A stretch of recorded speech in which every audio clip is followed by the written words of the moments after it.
En aquel tiempo, cuando Jesús iba de camino a Jerusalén, pasó entre Samaria y Galilea. Estaba cerca de un pueblo, cuando le salieron al encuentro 10 leprosos, los cuales se detuvieron a lo lejos y a gritos le decían: Jesús, Maestro, ten compasión de nosotros. Al verlos, Jesús les dijo: Vayan a presentarse a los sacerdotes. Mientras iban de camino, quedaron limpios de la lepra. Uno de ellos, al ver que estaba curado, regresó alabando a Dios en voz alta. Se postró a los pies de Jesús y le dio las gracias. Ese era un samaritano.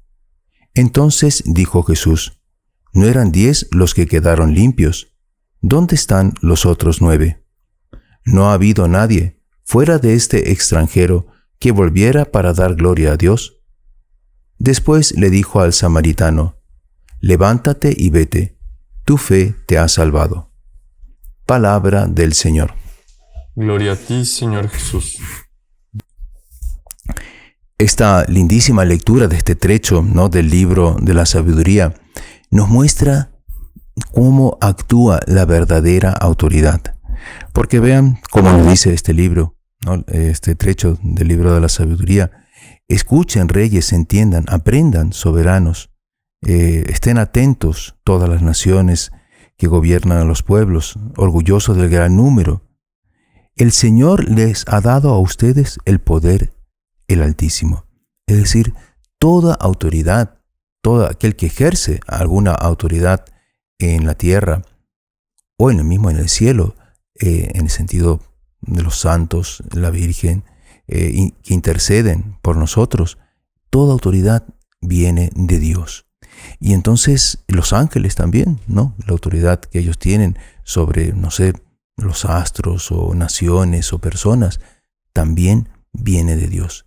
Toda autoridad viene de Dios. Y nosotros, que cuando ejercemos en alguna medida alguna autoridad, ya sea un gobierno, ya sea en una familia, ya sea en la misma iglesia, esa autoridad viene de Dios y no podemos usarla para nuestro propio provecho, nuestros intereses particulares, y menos aún podemos usarla contra el plan de Dios, contra la santidad, contra lo que Dios quiere para la iglesia y quiere para el mundo. Entonces, ustedes, les dicen, ¿no?, son ministros de su reino y no han gobernado rectamente, ni han cumplido la ley, ni han vivido de acuerdo con la voluntad de Dios. Peor todavía, cuando la autoridad, además de no estar al servicio de aquellos que gobiernan para su bien, para su salvación, dan un mal ejemplo. Exigen esto, exigen lo otro, y ellos viven de manera inmoral, ofendiendo a Dios, dando escándalo, como aquella imagen, ¿no?, del mal pastor que usa la leche, la lana de las ovejas para su provecho, ¿no? Esquilma, por así decir, las ovejas, pero en vez de alimentarlas, las escandaliza y moralmente las va matando, ¿no? Con ese escándalo va desedificando y matando la virtud, matando el bien, alejándolas incluso muchas veces de la iglesia. Entonces, qué importante nosotros comprender que esa autoridad nos ha sido dada por Dios. ¿Y Dios cómo gobierna? Él gobierna, a veces, claro, tenemos una imagen equivocada de la autoridad, porque vemos la autoridad como es ejercida, lamentablemente, con frecuencia, de manera tiránica, de manera buscando el propio interés, etc.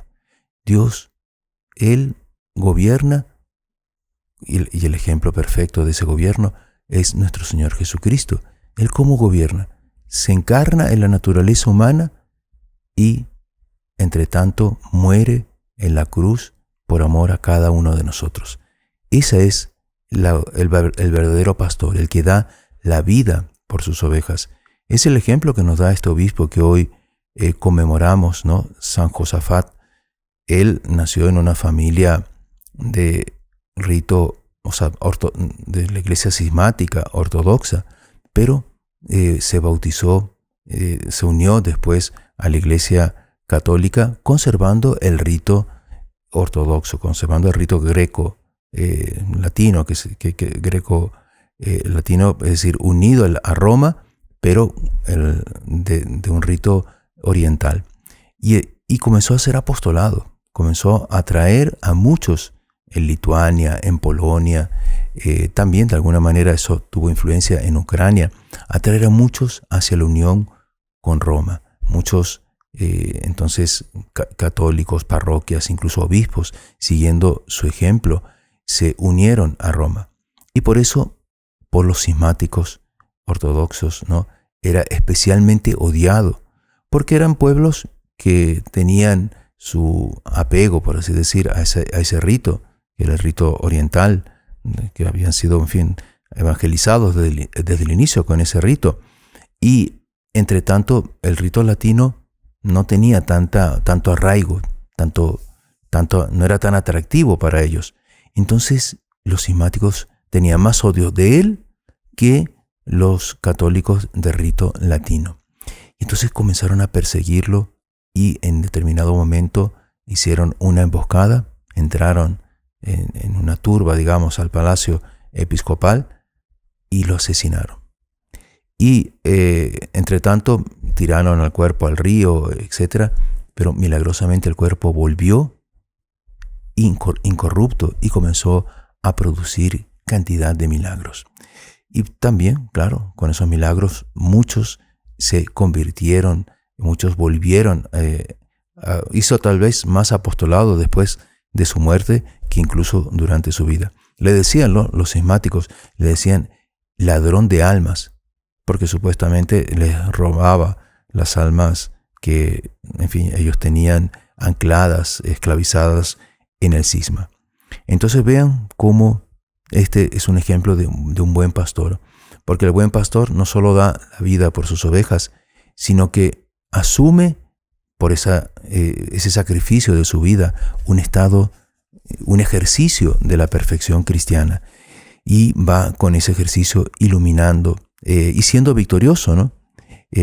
¿Por qué? Porque los otros que son malos pastores, o los otros que abusan de la autoridad, como nos dice, ¿no?, este salmo tan bonito: yo declaro, aunque todos ustedes sean dioses, con minúsculas, claro, se crean dioses, hijos del Altísimo, morirán como cualquier hombre, caerán como cualquier príncipe.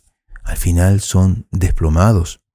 Y pidamos nosotros esa fe en la Iglesia, en el poder de nuestro Señor Jesucristo, transmitido, claro, a las autoridades legítimas que en nombre de Él lo ejercen, que ese poder viene para curarnos, viene para, como nuestro Señor hace con estos 10 leprosos, ¿no? Él está ahí para curarnos de la lepra, del pecado, en fin, de todo tipo de mal, y solo pide de nosotros un reconocimiento, un agradecimiento.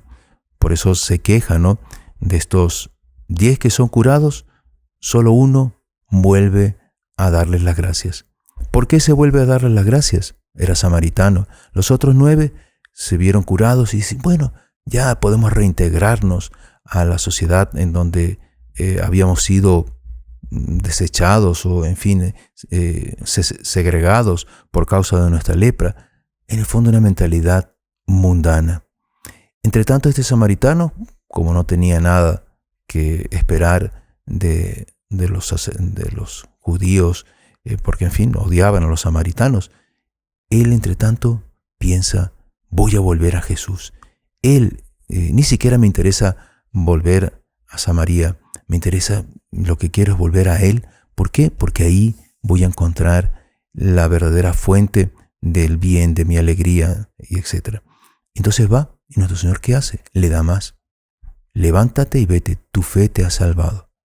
Entonces pidamos nosotros ser agradecidos, ¿no? No si hemos sido curados de la lepra espiritual, si hemos vuelto a ser más fervorosos, si hemos hecho la consagración a Nuestra Señora como esclavos de amor, bueno, no dejemos caer esas gracias en vaso roto, sino que aprovechemos para ser fieles a los propósitos que hemos hecho y agradecidos, ¿no? Esperar todavía gracias mucho mayores. Alabado sea nuestro Señor Jesucristo. Por siempre sea alabado.